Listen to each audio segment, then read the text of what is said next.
For students in China, the coronavirus is a frightening reality, but one online teacher from Vaughan is doing her part to help students from China feel supported in the midst of the coronavirus epidemic.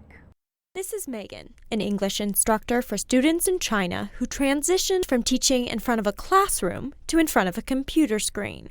When she left the classroom, she thought that was the end of the bond between her and her students. When I decided to stop doing that, I thought, well, there's no way I can ever build that kind of student-teacher relationship with a student that's halfway around the world and just through a computer. And I was really wrong about that. I have very close relationships with both the families and the students. But with that closeness comes concern for her students' well-being. It's scary. It's scary to see how it's impacting my students. It's scary to see how it's impacting the families.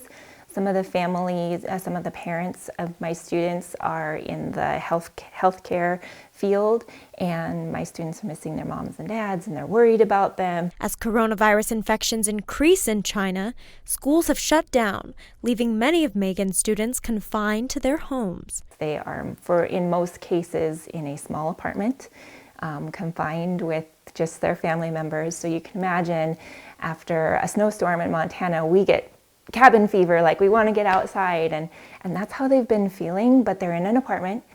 Their school has been canceled indefinitely, so they are starting to take classes online. Hence the rise in online classes like hers. In addition to English, she also teaches them about hope.